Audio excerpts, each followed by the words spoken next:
we're gonna let that ride. We're gonna let that ride real quick. Yeah. Appreciate it. Applause. I don't have my machine hooked up and all that stuff today. It's just me. But you can hear the applause in your head if you want to. But welcome to episode 45. I think it is episode 45. Welcome to episode 45 of the Malik Scylore Podcast. I am and always will be your host, Malik Scylore. All right, now, obviously you see I got my shades on today. I'm in all black. I'm in a different area.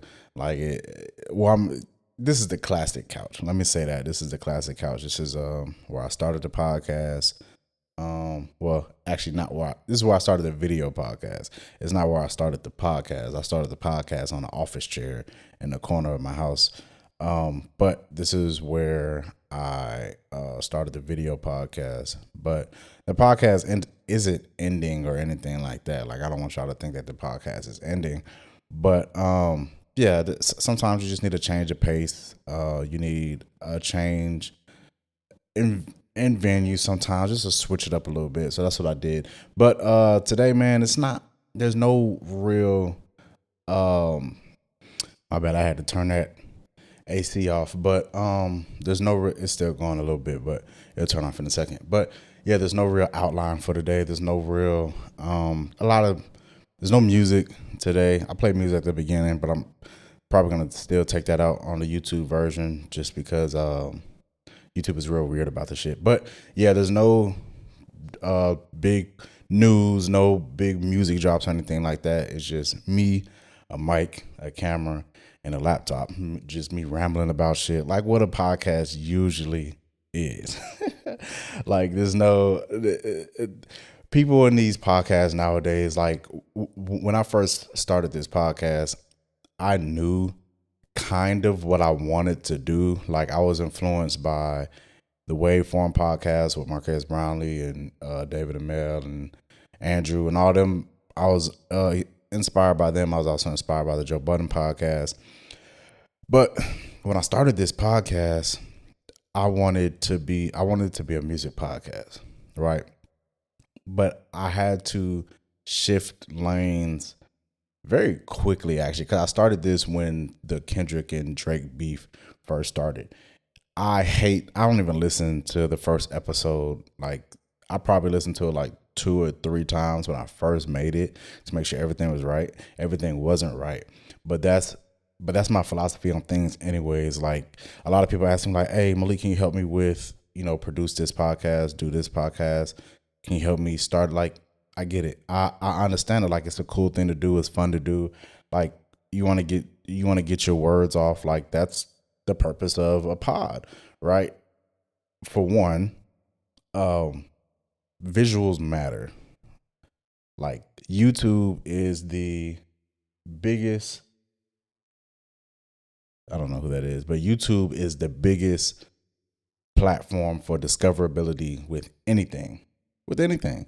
You're doing short films, you're doing podcasts, you're doing music, whatever. YouTube is the biggest platform for discoverability, right? So visuals matter. So when I first started the podcast, I was doing it all audio. I did the first 3 episodes in audio, and the audio was horrible. That shit was trash. It was horrible. My audio is not the best now. Like, I'm not an audiophile. I'm a master at, what was it? Jack of all trades, master of none. That's what I am. Like, I know the basics and pretty much everything. The lighting setups, I know the basic for the light. Well, I'm a little bit more of a mastery in lighting. Video is a little different, but I'm a photographer, so I know how to light, still subjects. Moving subjects are obviously different, but still subjects I know how to light. But I know how to use the lights. Like, I have my key light in front of me right here. And then I have my field light right here. And then I have a rim light behind me. This rim light's not that bright, but in post I might brighten it. I don't know. But this rim light behind me is not that bright. But this is a 3-light setup. And I have the overhead light on, which is just the ambient light. But the overhead light is purple to add to the ambiance of it. But the how low the ISO is on my camera, you're probably not going to see it anyways. But I'm saying all of that to say, yeah, it is a production. And the visuals do matter. They always fucking matter. They're gonna matter, right? So when people ask me like, "Hey, I want help on this, I want help on that," I'm like, "Okay, well, I'll guide you in the right direction, but I can't just come up and try to like produce your whole thing, because obviously I have my thing going, like, and I mean." I don't want to be mean, but a lot of people are, I mean, it's just not going to make it. Like, my pod is not hundreds and hundreds of views. Like, I have some YouTube videos, some pod videos with over 500, 600, 700 views, right, on the podcast, but it needs to be consistent. So, it's just something that I do because I like it. If the passion wasn't there, I wouldn't be 45 episodes in. Like, if y'all have seen my previous 10 or so episodes, y'all know that I know how to produce it right and light it up and make sure it looks good and all that stuff. Like, I know the fundamentals of background separation with the lights and having the softbox on. You use a grid on the soft, like all that stuff. Like, it's a lot that goes into it. I'm rambling about this, but it's always interesting to me because people want to do it and then try to and then give up. If you want to do something, do that shit. No matter how it comes out, no matter what's going on, like no matter if you think you can do it or not, or you can't do it, try it and do that shit. Bro, when I tell you that I'm a photographer, right? If I show you my pictures, you'll be like, wow, these pictures are good. I'ma always see my pictures and be like, okay, it always needs improvement. Like, something needs to improve. I can improve that. I can improve this, which is true. But to the customer or the client or whatever that I'm dealing with, they're always going to love it because I know the fundamentals of taking a picture and I can put it out. But the thing is, I'll look at other photographers' pictures. There's no shade to them because photography is an art, right? But I'll look at other photographers' pictures and be like, what the fuck is this shit? Like, that's what I would think in my head. Like, I wouldn't say it like to them or whatever, because photography is art, and and especially if you're doing it as a business and you have a customer base, it all just depends on how the customer perceives your work. If the customer perceives your work as good, then you took a good picture. If the customer perceives your work as bad and is genuine about it, you took a bad picture. Like, it's as simple as that. I mean, I'm proud to say that I've had multiple customers and every single one of them loved it, and I appreciate that. And it doesn't give me a big head at all, because I look back and be like, this is what I could have improved on this. This is what I could have improved on this. I didn't start taking family portraits until I knew that I can do them correctly. Like, I didn't want to half-ass something, but I knew I wanted to take pictures.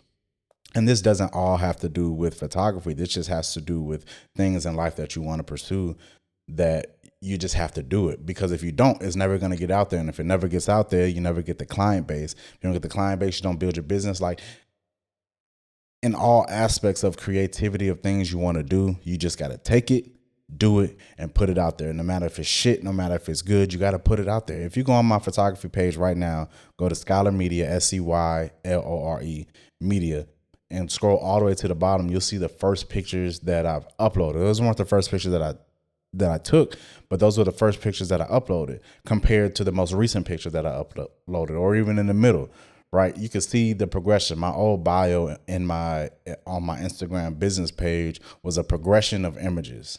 That was the bio. That was just the bio, right? A progression of images. That's what it was. It was a progression in my journey of taking pictures. Like, you could see where I didn't understand lighting. I didn't understand this. I didn't understand that. And just over time of repetition and doing it, no matter if people liked it or not, because truly I didn't give a fuck. I do now because it's a part of my business structure, but truly I didn't give a fuck at the beginning whether people liked it or not. I was doing it for me. And once I started doing it for me, then the technicalities and the complexities of it started coming easily. Oh, this is how you do this. Okay, I want this brighter. How do I make this brighter? Okay, I make this brighter, but how do I make it look softer while it's brighter? Because I don't want it to look harsh to be bright. I want it to look soft while it's bright. Okay, that introduced a lot of grain. So how do I get that grain out? Just these processes of me doing this stuff caused it to grow, caused me to grow in the craft. Right. So when it comes to podcasts, and I do this for a passion, I do it because I like it. I like to talk. I feel like I'm a little bit introverted when it comes to like people in the house. I can talk. In the house, I can talk. I mean, I talk to my girl all the time. Talk to my daughter all the time. Like, I can talk, right? But when it comes to being outside and all that stuff, I may have a little social anxiety. I don't know. I'm really getting used to not. I'm getting used to people in that aspect. Because I can actually hold a conversation and talk to people. Like, I know how to talk. I just don't like it. So that's why I say I don't know if it's like introversion. Is that a word? I don't know. I always look to my right like there's a producer over there, but I don't know if it's like introversion. I don't know the word, but yeah, I just don't like talking to people like that. It's always I find myself just not caring, if that makes sense. Like, it's not like I don't want to be here. It's like talking to them, but I just find myself not caring. But yeah, man, I'm proud to be episode 45 of this shit. 5 weeks, episode 50 is coming. I hope to plan something big for it. It just depends on time and everything. Because, I mean, it's creeping up very quickly. And it'll probably end up being the week of my daughter's birthday. So I probably have to, figure something out, because obviously family comes first. But I enjoy this shit, man. But like I said, there's no music or anything that came out. No music of note that really came out that I mean, Lotto came out with some new stuff. She dropped the visuals of that. It gained 1 million views in like 2 days or something. So that's good. A lot of people really don't watch music videos anymore. I've found it's interesting, but it's not, it's not a big thing, if that makes sense. Like, the way that the world has progressed since the beginning of music time, not just time, but the beginning of music time and the music video era and all that stuff, viewership is going to go down in every aspect. No matter what you're on, viewership is going to go down because there's so many different mediums to view things, right? YouTube is still the biggest platform for discoverability. We just talked about that, right? But like, say 10 years ago, 9 years ago, 2016 was like pretty much the last year for huge numbers on music videos. 2020 obviously seen a spike because of the pandemic and niggas was inside for real. But the viewership from like 2000, well, let's just say 2006 when YouTube came out, 2006 to 2016, that 10-year run, if you dropped a video, you dropped it on your Vivo channel or whatever, and it got millions and millions, sometimes billions of views, because that was the source to watch videos. Like, people weren't clipping the videos, putting them on Twitter and watching that part of it. Like, no, people were actually watching the video, right? So when music comes out nowadays, yeah, they still drop the visuals because the creative wants a part of the visuals, wants you to see part of the visuals for you to understand the music or whatever. But when it comes to the what is it called, like the metric of the views, I really don't think it matters. I think 1 million views definitely matters in 48 hours because that's really good. But people will clip that video, watch it on Twitter, clip it, watch it on TikTok, clip it, watch it somewhere else. Like, there's so many different mediums to watch videos now. You can literally watch music videos on Apple Music. I don't know how many people do that, but you can literally watch music videos on Apple Music now. So people aren't tuning in to YouTube just to watch videos too much anymore. Like, I don't even know the biggest music video that's been out in the last couple of years or whatever. Like, over time, you'll gain some traction. The video might go viral or something like that. And honestly, I hate the word viral so much. I hate it so much. I don't know how well I can emphasize how much I fucking hate that word.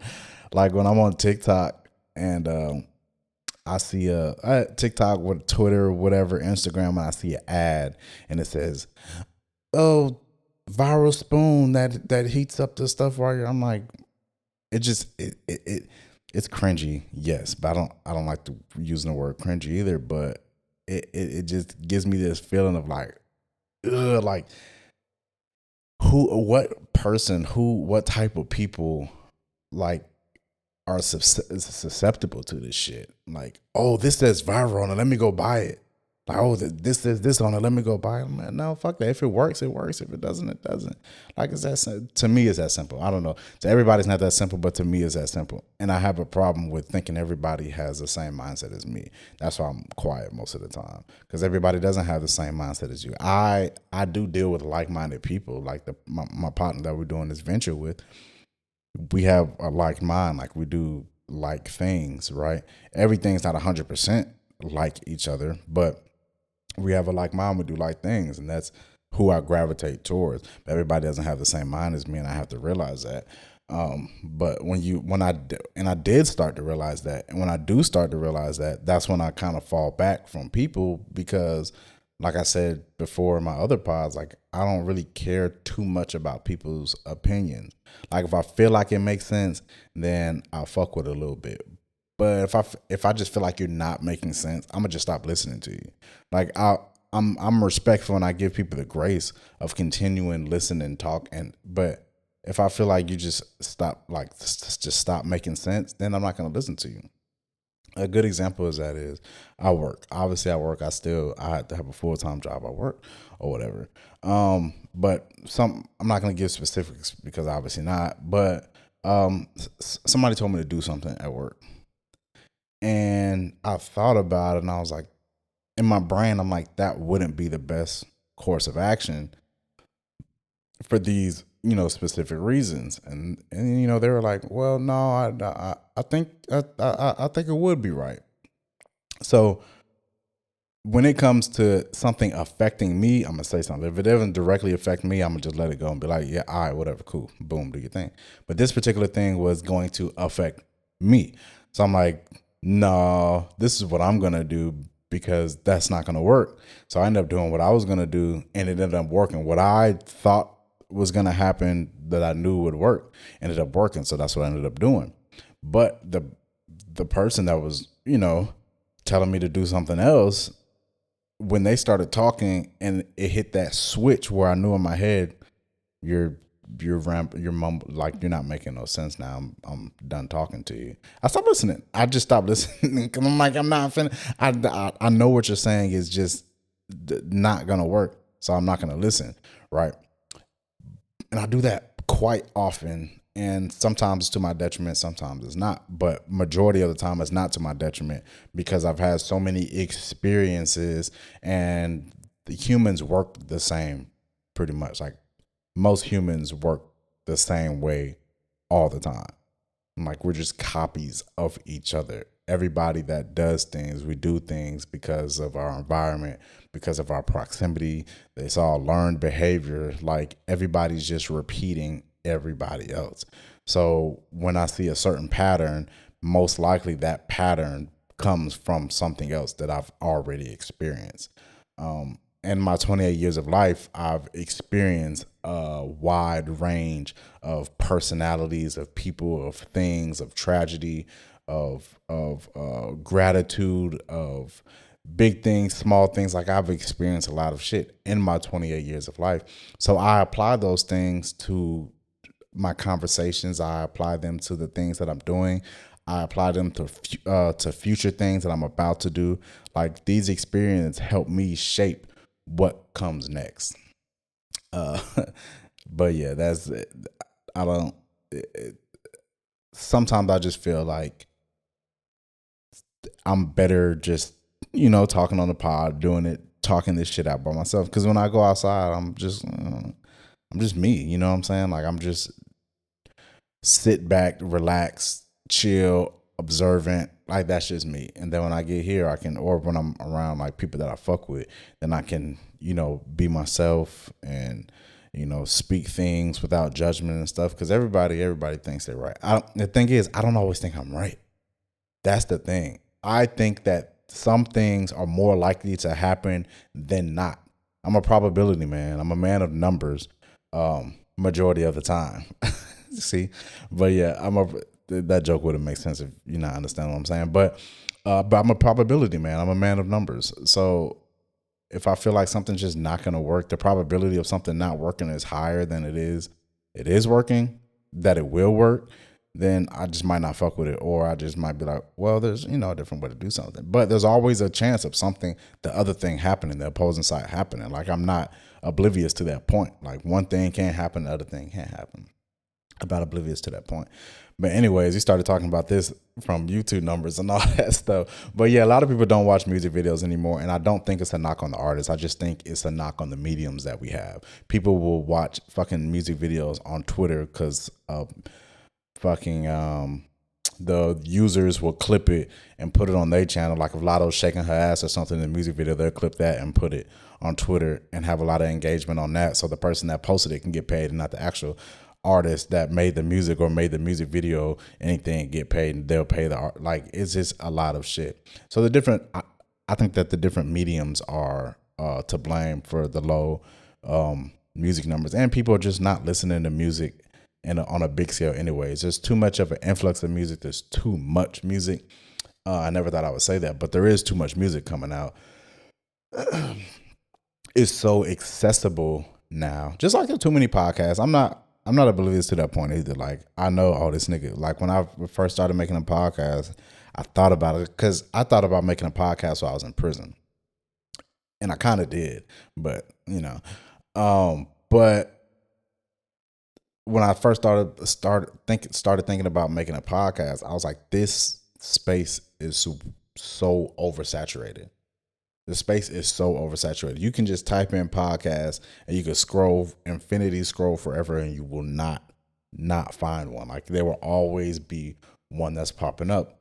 So obviously, of course, I would love just to pick up steam and be more discoverable. But there's things that come behind that. It's not a luck of the draw. It's not there's obviously money that comes behind it. There's obviously there's basically money. If you got more money, if you got more money and talent and you put those together, you out of here with the podcast, right? Or if you have money and you look good, you out of here with the podcast. You know what I'm saying? Because some people do shit and get famous or get some type of following, and like, okay, I don't know how to do anything else, I'm gonna make a podcast. And they pop very easily. It doesn't last long, but they pop very easily because some people aren't made for that shit, right? I never thought Carisha would have a podcast, a very successful podcast. Angel Reese has a podcast, a very successful podcast, right? The girl, I don't even like saying her name, but the girl y'all made famous about spitting on the dick, y'all let her get a podcast and then scam y'all for some money. All these, and I'm excluding Angel Reese and Carisha from that, but that's what happens. Like, they get famous, something pops, and they make a podcast. Like, that's what they do. And I recognized that once I was making a podcast, but I didn't want to do it because I couldn't do anything else. I wanted to, and there are people that do podcasting because they actually enjoy it and they like it. But majority of them are not. They're just, cash grabs. And podcasts aren't money making machines, by the way. Like, you really have to have a real production and a real team, ad team, sponsor team. There's a lot of things that go behind it before you even start making money. You're going to lose a lot of money before you start making money. If you even start making money, because with YouTube AdSense, in general, you're just not going to start making money. That doesn't pay like that. So now you have to go through sponsors, and then you have to find a sponsor that will sponsor your video. Then you have to find the content. So you're going to have guests or just going to talk. Like, a lot of podcasters just can't get on here, turn on their camera, turn on their lights, turn on their mic, and talk for 30 minutes to an hour by themselves. I can do it because I like it, and I don't know how to shut the fuck up.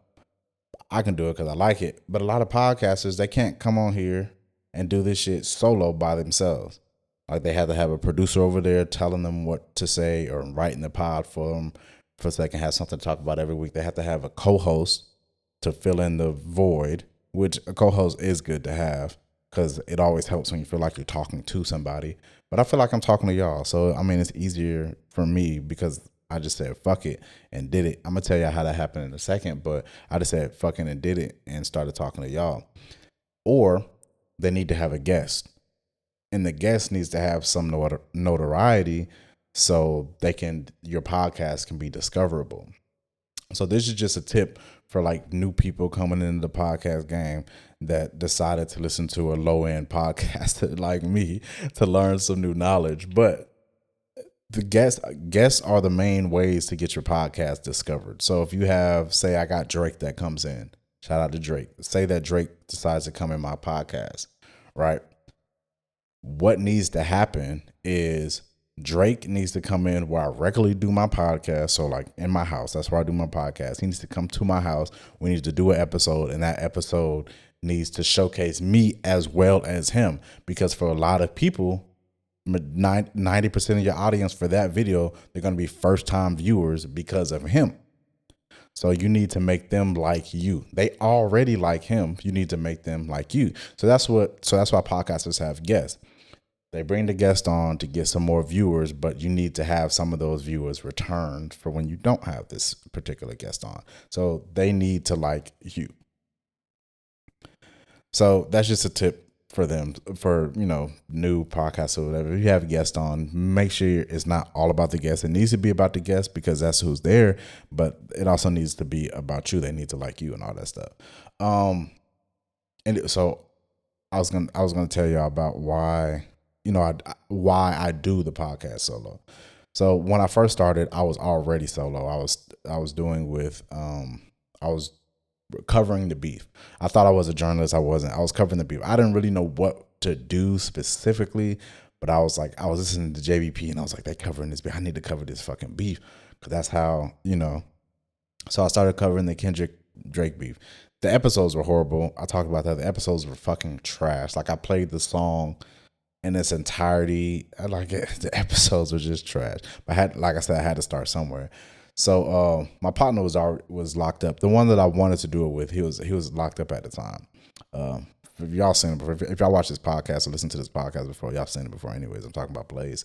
But he was locked up at the time. So I couldn't do it with anybody. And I don't really have too many friends like that. I have some, but I don't have too many friends. And then of the friends that I do have, which ones want to do a pod? Like once, because I do it every week.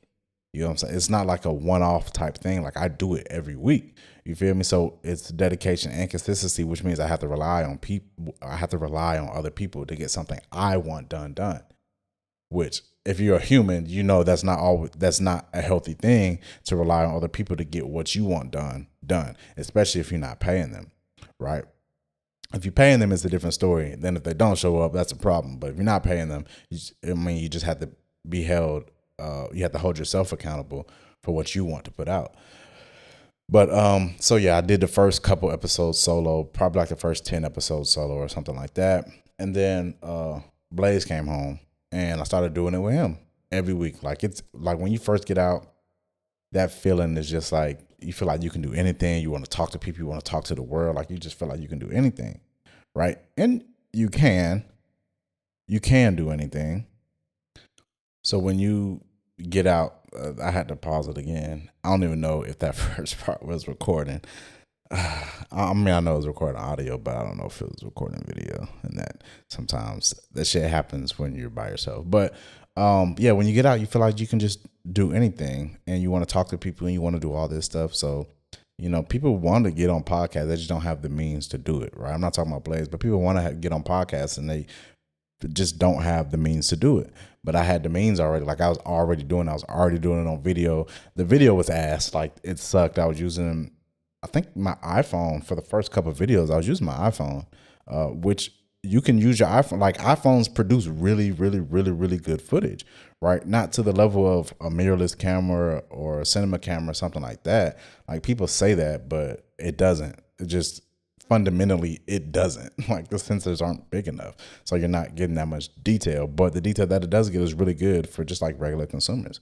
So we did some call-in episodes where I called him and he called him. and he talked with me calling into him. And those were good episodes. I liked them. It was more when he got on, we started talking more about the Black community and Black culture and all that stuff. And it was a lot of research that went into it. The topics that we were talking about, there were a lot of research that went into the topic. Some things he just wanted to talk about, some things I just wanted to talk about. It was cool. It was a fun experience. And then, you know, as time progressed, life is life, and like life is life. And like we had our child, me and Van, we had our child last summer, and I was still doing the pod, but I stopped for a minute. Like I probably stopped for like 2 or 3 weeks. I stopped for a minute. And then, you know, I revamped it. I got back into it. When I got back into it, me and Blaze moved over to the other side of the house. We did the pod on the couch. Y'all can see those episodes too. I think those were like the golden area, golden ages of the pod. Those were great times. But you know, just life started life and shit, man. And he couldn't make it down here. And that I did this one episode where I think he was supposed to come that day and didn't. And I was just kind of distraught in my head. And then the episode that I did was, it's called You Can Skip This One. It's still on YouTube. It's called You Can Skip This One. And I was just like, I just wasn't feeling it. Like I got in front of the camera, like I had the A and B camera. Like that's when I started to do A and B camera. I don't do it anymore just because it takes a lot to do that. And I just don't like doing it without like multiple people here. If there's multiple people here, then yeah, I'll go A and B camera. But if there's not multiple people here, I'm not going to do that because it's just me. I don't need a wide shot and a close shot and a medium shot and establishing shot. Like I don't need all that shit. I did just a mic and a camera. That's all I need, right? But yeah, I was doing that episode and I was just like, oh, man, fuck this shit. Like I don't feel like doing this shit. Like that's how I felt in my soul. Like I was like, man, fuck. Like what do I do? Because I was my thought process on podding was feeding off of somebody else's energy and making it, you know, palatable for other people. So I just ended that episode. I still uploaded it because I wanted to stay consistent. So I still I think it's episode 27 actually. But I still uploaded it because I wanted to stay consistent. So I did that, and then I had a talk with my girlfriend, and I was like, I just feel like I just got to learn how to do this shit on my own. Like I need to learn how to do everything on my own because that's how I was when I was locked up. Like I just did everything on my own because I knew how to get it done myself. And then I told her, I was like, if somebody wants to come and wants to do it, then sure, but I'm not going to bank on that either. Like I'm always going to be prepared to have to do it myself. And that's what I did since then. Like Blaze comes for other episodes. Cool. He's the most consistent anyways when it comes to actually wanting to film and coming to film, because other people have wanted to come on too. And we've made like dates and everything to do it. And they just don't come. But it doesn't stress me out because I plan for that. Like I plan for somebody not to come. Like it's a safety mechanism for me, but it's also a peace mechanism for me. Peace as in PEACE, like peace, serenity mechanism for me, because I don't want to allow myself to get to a point where I feel like I'm relying on somebody else. And if that somebody else doesn't come through, it hinders me or it hurts me. I don't allow that to happen anymore. If somebody doesn't come through for me, I know that I have a contingency plan where I can come through for myself, right?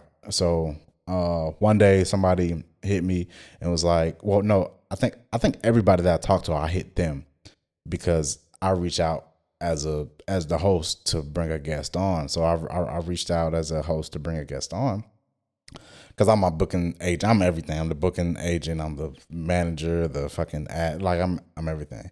So I reached out to book them. And I was like, yo, yeah, bet, let's do it. Like, what date you thinking? What time you thinking? Boom, boom, boom. I'm like, this is the date. This is the time. This is what we do. This is the time I start. They're like, bet, I'm there. Let's do it. I'm gonna be there. Let's do it. Bet, appreciate the opportunity. Let's do it. I'm like, bet. So in the back of my head, I'm like, cool. Let me prepare something for them. Also, let me prepare something as a contingency where I can just do it by myself, where it doesn't rely on another person to feed off of. Excuse me. So the day comes. No, I think it's like 2 or 3 days beforehand, and I just confirm like, "Hey, coming? Oh no, I'm not. Blah blah blah blah. This, that, and the third." I'm like, "I bet, cool." Like, I'm not stressing it. I'm like, "Bet, all right, cool. Just let me know something." Every time I say "just let me know" or something like that just means yeah, all right. But that's what I told him. Like, "All right, bet, just let me know." Woo, woo, woo.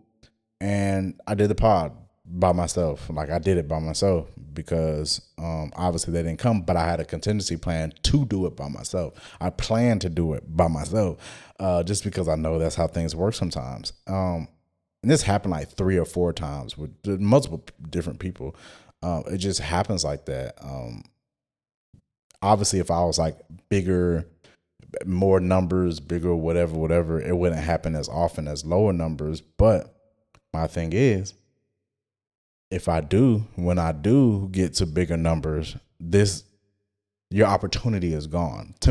For me, your opportunity is gone because you had the opportunity when I was little nigga, but when I become big nigga, your opportunity is gone. And it's not because of spite. It's not because of like bitterness. It's because this was not I don't even want to say an opportunity like I'm giving somebody else that opportunity to do something, but this was a communication test, for lack of better words. This was this showed me the colors of somebody or something. You know what I'm saying? Like, especially if we don't already have that equity, right? Because that equity built gives us or me that you get that grace when you already have the equity built, and you just you can't do something or something like that. Like, there's people in my life that will be given grace because of the equity that we built with each other. But if we don't already have that equity with each other, then my hands are just washed with you and whatever situation it is, right? So when I do get bigger or whatever, and the opportunity won't come again for you dealing with me. But I mean, I wish the best, in everybody's lives. So it's not like spite or anything like that. It's just, we've tried it. It didn't work, and it won't work again. It sounds harsh, but it's not. Yeah. So anyways, we're going to wrap up this pod because I actually do have a photo shoot in a little bit. So we're going to wrap up this pod. But if you stayed listening this far, I appreciate you listening this far. If you're watching on YouTube and you listen this far, go ahead and give this video a subscribe. If you're listening on Apple Podcasts, Spotify, whatever, follow me on there, write a comment on there, give a review to the pod, do something, share it with somebody, whatever. But I do appreciate y'all listening to episode, I want to say 45, because I don't have a slight of, I know it's between 44 and 46. I know that. But I appreciate y'all listening to episode 45 of the Malik Scylore Podcast. I will be back next week. Yes, I will. I'll be back next week, and I'll see y'all next time. Peace.